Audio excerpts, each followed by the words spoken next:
Hello. How are you, Christine? How-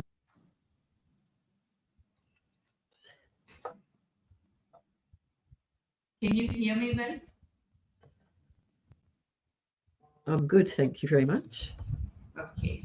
So, ladies and gentlemen, this is Christine. So, let me give you a short intro about her and then she will take the stage from there. Christine West is a leader in music and wellness and dedicating to transforming lives and organizations. She is a creator of Liber 8 system, Blueprint Wellness, which guides individuals towards healthier and happier life. The system's five principles life, intuition, best health, well-being and empowerment and resilience are framed within eight-dimensional wellness approach. with over 20 years of experience, Christine helps people overcome injury and illness by addressing the root causes and promoting healthier habits. She emphasizes proactive preventive health measures as keys to achieving optimal well being. Christine also partners with organizations to build healthier, more engaged workforces, delivering tailored wellness. Um, A talented singer, songwriter, Christine integrates music into her wellness work, using inspirational songs and uplift and motivate individuals to take care of their health and well-being. She is pursuing an MBA to further her impact. Her qualifications include degree in sports, science, diploma in occupational health safety and certification, master practitioner in NLP, timeline therapy and coaching. As a founder of Totality, Christine's vision is clear. Global transformation through wellness is in, to- in totality. Thank you so much, Christine, for joining. I see you are a. Can you hear us, Christine? We can't see you. I see you are a singer as well in your bio. Can you hear me, Christine? Christine, can you hear me? You're on mute. Christine, you're on mute.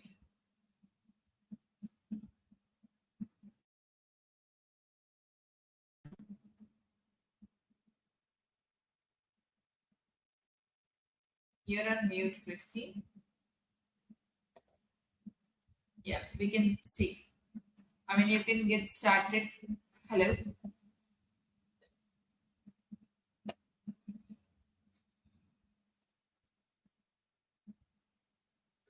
Christine. Do you need any help? Uh, Yeah, no, we can I, hear you I well don't now. know what's happening with internet connection.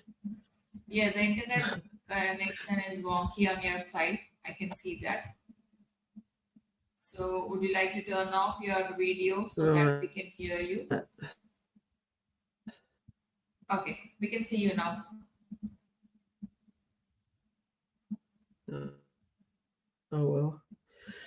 Well, now I don't have my background. I need to fix my background. Uh, We dear. can hear. Why is that?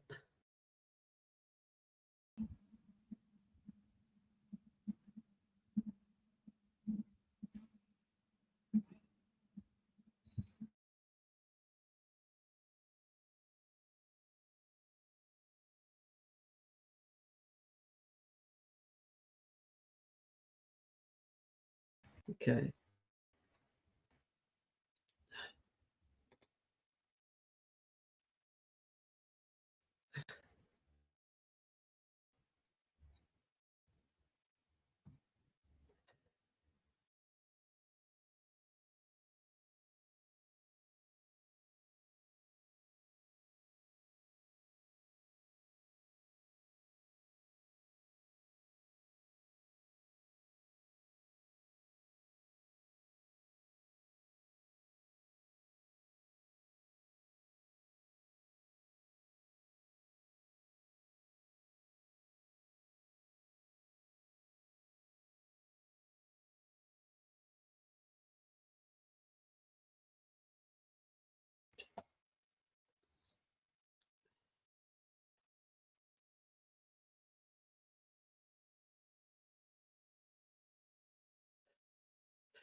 Okay, that's good. Now it still hasn't. Yeah, we can see you and hear you now. Can you hear me? I don't want to do.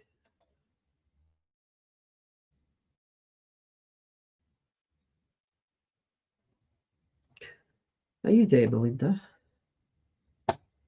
I've just saved my preferences and it's not allowing me to put. Okay, I'm going to try it again.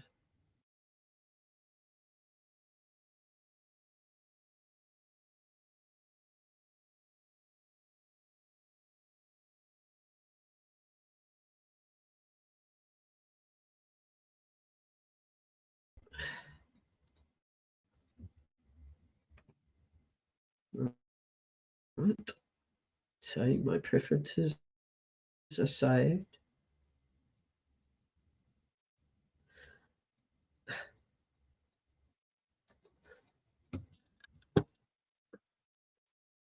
Finally, Wonderful. We can see that right now. And so would you like to start your session with a small song because you are a singer?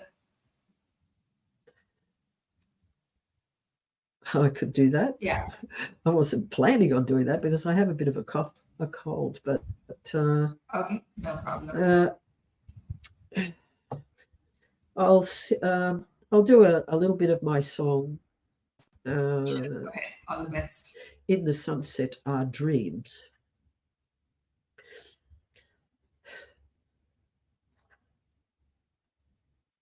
Sunset comes, sunset glows, sets the clouds on fire, glowing embers in the sky, like my heart's desire.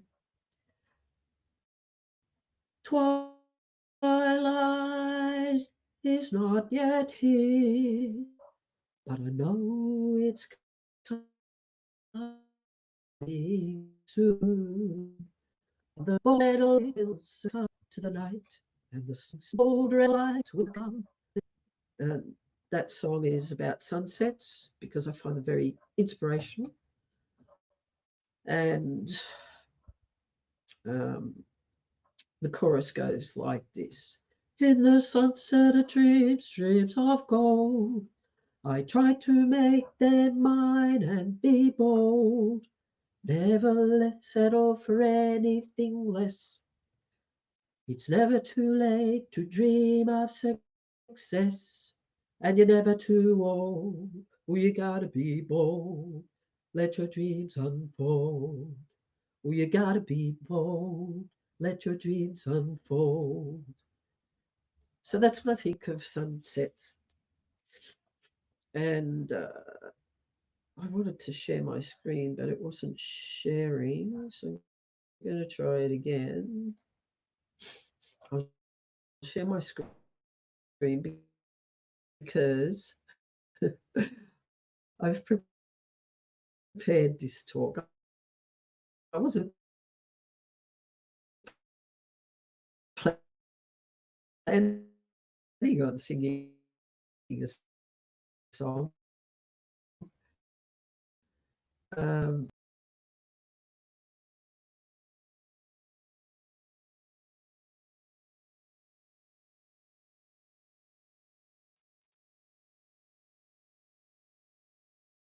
okay.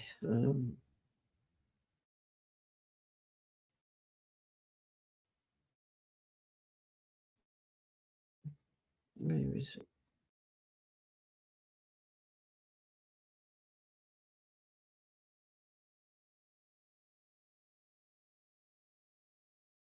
It's going to be a bit of a problem.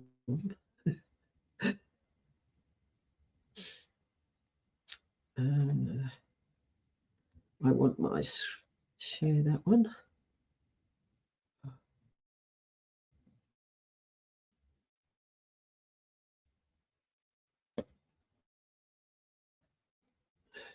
I want to share.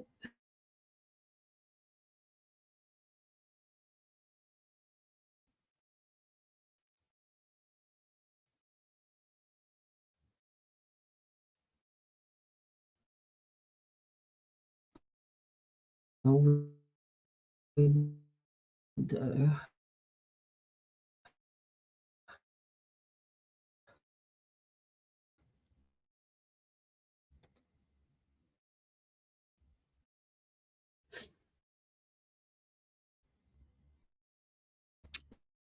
That one.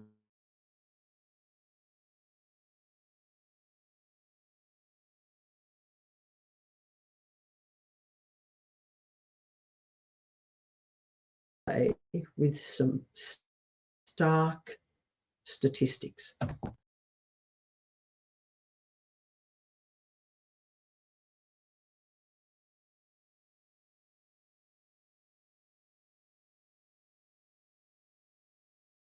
Website. And nearly 1 billion people around the world live with a diagnosable mental disorder, and that is 1 in 8 people globally. For every 1 death globally, there are 20 suicide attempts.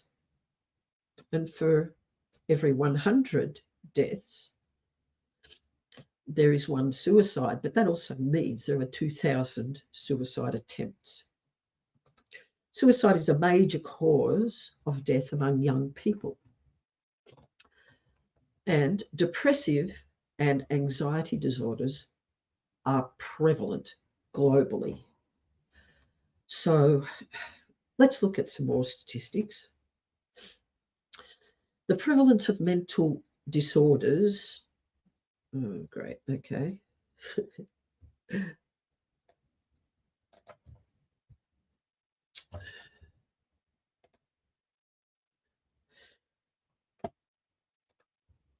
Okay. The prevalence of mental disorders worldwide show that the Americas and Europe have the highest prevalence of those mental disorders. And in terms of suicide, globally, the 15 to 30 year age bracket has the highest incidence. So why are people so unwell? Let's look at what wellness actually is. And it's not just nutrition, exercise, and weight management, as a lot of people might think. Wellness is a holistic integration of physical, mental, spiritual, and social well-being. To live life fully, it's more of a lifestyle, personalized to the way you want to live your life and be the best kind of person that your potentials and fate will allow.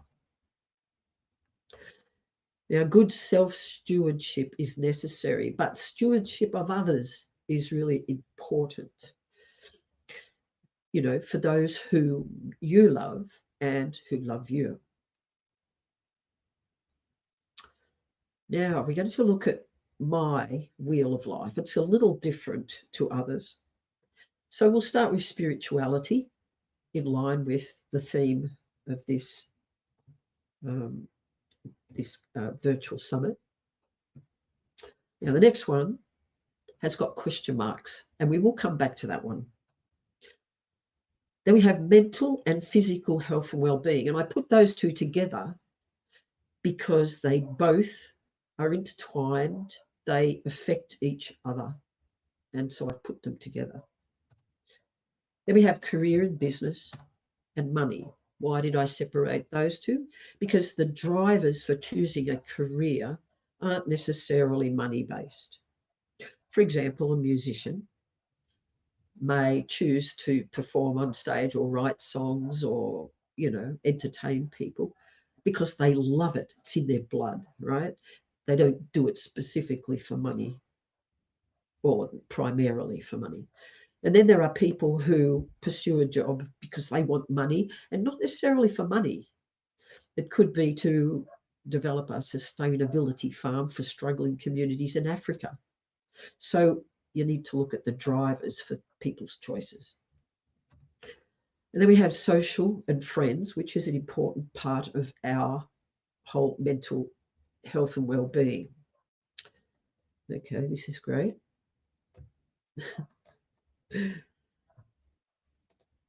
And so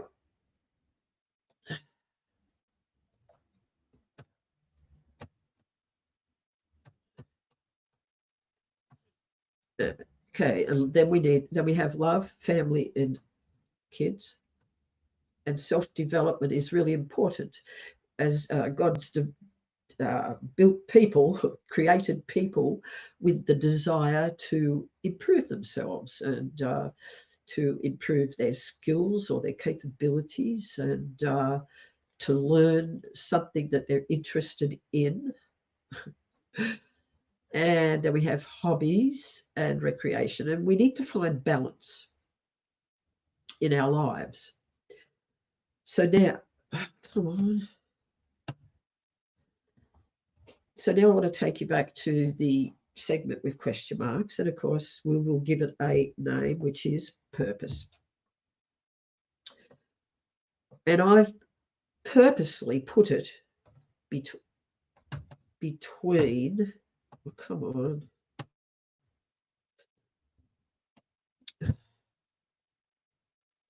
I do have a technical issue, so I apologize for that.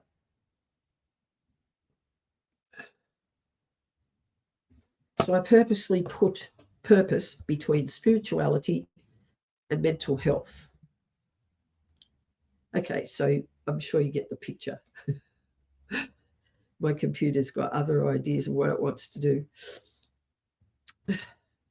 Okay, I think I'm going to stop sharing my screen now. Okay, so here we have the things that I really want to point out in my talk.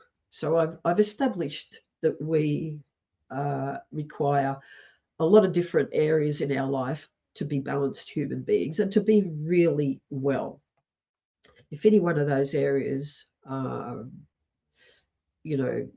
is lacking in our lives, then we're missing out on our total wellness. So we need to look at trying to establish that balance. The two things I particularly want to talk about today are purpose and past experiences and the unconscious mind. So I'll stop sharing my screen. So, all right, am I here? I don't even.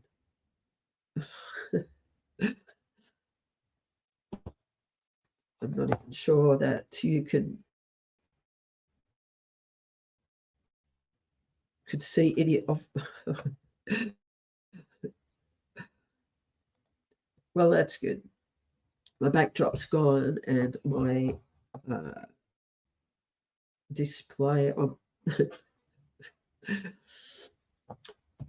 display on my screen was playing up. So anyway, I'm going to talk about purpose.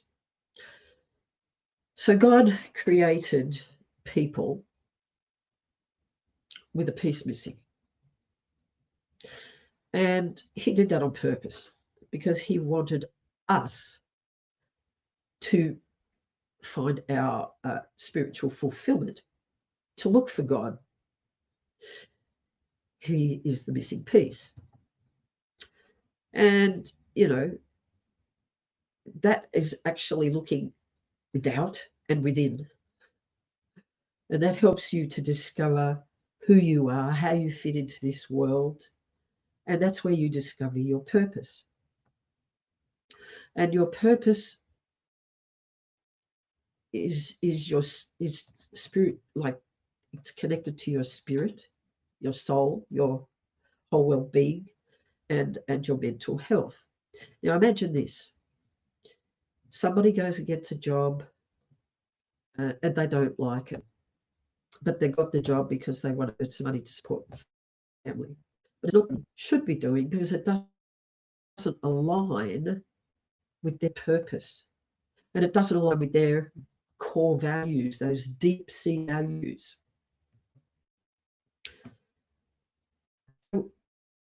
You know, community, your friends, the community. They all, everyone in those environments has expectations of you, and you tend to take on those expectations for yourself. But they're not the expectations that you should be living in conjunction with, because they might not align with who you're meant to be. So people go into jobs because, like, the father was a doctor, the kid's a doctor, the father's a lawyer, you know, the child grows up to be a lawyer, but that's not what he wants. So he gets halfway through, university sometimes and chucks it in and goes and becomes a musician, because maybe that's who he was meant to be. So, and people have midlife crises, because they suddenly realize that's not what I'm meant to do, and they go off in a totally different direction in their life. But what happens with people who are stuck in a job and a kind of lifestyle that they uh, don't like? It is actually contradictory to the way they should be living their life. And what that does is creates unfulfillment. And then they're unsettled in their life. And then when it's ongoing, it becomes like a disillusionment of life. And when it goes on even longer, they become angry, depressed, and those sorts of things, because they don't know what's wrong with them exactly. They know something's not right in their life and they're unhappy about it, but they can't figure out what it is, and nobody's helping them. So what do? They go to the doctor, and the doctor gives them something for, depression. So what do? They go to the doctor, uh,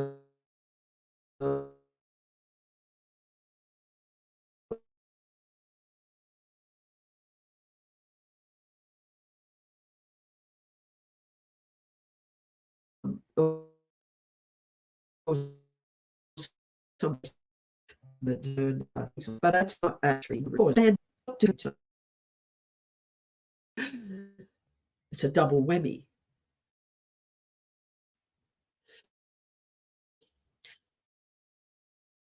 The system is not treating the root cause. So people, just recently, a friend of mine who was on these drugs committed suicide. I just went to a funeral last week. You know, she had some drugs from previous prescriptions, and then she was given a new drug. And what she was doing was taking the new one, and then she'd stop taking the new drug. Then she'd take the old drug, and then she'd take the new one. And in the end, she committed suicide.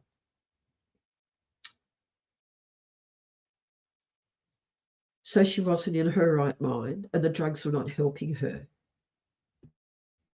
And so this is just one person in my life, but how many people out there, like why are people so unwell?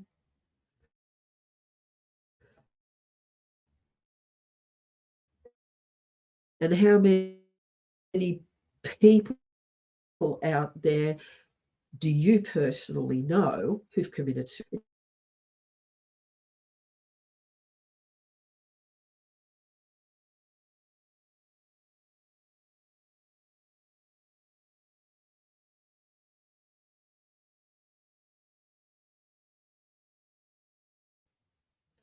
Now, your brain is 90% unconscious mind and about 10% conscious.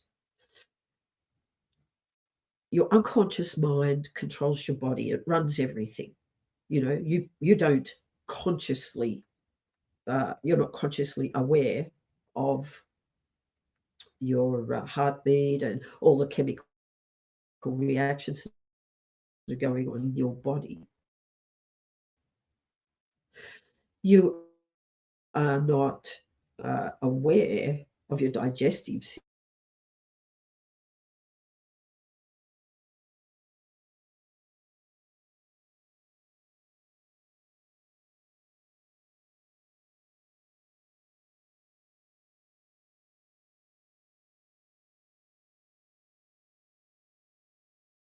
trauma, and they push it to the back of their mind, and they try to forget about it because it's a protective. They're trying to protect themselves from what they can't emotionally deal with. Now, if that isn't dealt with, it's like a pussy sore. One day that has to come out, that pus has to come out. And it comes out in bad behavior, antisocial behavior, depression, and various other mental illnesses. Because these people, your unconscious mind is trying to tell you you've got a problem, and the person's going, no, I don't. And they suppress it and they don't actually deal with it. Now, I've written a song about so many bridges in my mind, and it goes like this. So many bridges in my mind want to take me to places I don't want to find. You know, places with memories and um, sadness and love, that's broken and all sorts of things. People don't want to go down across the bridge and visit that memory, but they need to go there. They need to face it. They need to look at it. They need to see it from every perspective to fully understand what that is, acknowledge that this happened to them, acknowledge how they feel about this thing, embrace those emotions, have a cry if that's the case. But you have to do that in order to move on from that. The pus has to come out. And what do people do when they get to this state of depression from a past experience? They don't talk about it to anybody because if they remember it, if they recall it, they don't want to share it because they feel uh, inferior. They feel like they've failed at something. They feel dirty, whatever it happens to be. They don't want to share it, and they don't always think to go and get help. Although they may go to the doctor and say, I'm really unwell and I'm depressed, and the doctor gives them drugs, and what happens? Like I said, you end up with a double whammy of the mental health problem and a body image issue. So this this is what I want to present today: is that we need to establish programs that are proactive and preventative in our society, in our schools, in our universities, in the community, to help build awareness in people of how to find themselves and how to overcome, uh, and address these kinds of issues that people don't necessarily know how to deal with. And we have to make it so that it's not a stigma, so that, people aren't looked down upon. We all have had our ups and downs in life. And, there are times when we have to put a hand out and say, I need a hand, I need a hand up, I need help. There's always somebody there who's willing to help. And people don't always know where to look or where to go. And there are thousands of coaches around the world who can help people with these kinds of issues. So, yeah, that's what I wanted to promote today, is that we need to look at proactive and preventative measures in society, and to make it fully accessible to people so that they can truly discover who they are. It's not about religion, okay? But I can tell you without a shadow of a doubt there is a God, and I know that. And there are reasons why I know that. And you can talk to me separately on that. I'm not going to make that an issue here today, but I'm saying you can have your spiritual fulfillment. You can find your purpose, and you can live a happy life. And if you're working at some job that you don't like, you're not going to be productive. Whereas if the job you do aligns with who you are going to be productive. You're going to be happy. And what a better place this world will be. So I'm going to leave you with that, and I'm going to ask you if there are any questions. Thank you so much, Christine. That was a wonderful speech altogether and an amazing song sung by you. Uh, towards the start of the session. So we're already over time, so I'll be sending the questions to you directly. I'll be sending you in the chat. You can respond to that. Thank you so much for your time and an amazing song. Thank you. I wish to work with you. Thank you very much, Melinda, for Thank having you. me. It's been an You too. awesome experience. You too. You too. Please do rate us and please do join for the upcoming conferences in March in Paris, France, or International Women's Day. Okay, it's a physical conference. Awesome. We'd like to see you there. Bye. Oh, awesome. That'll be wonderful. Thank you very much. Thank you.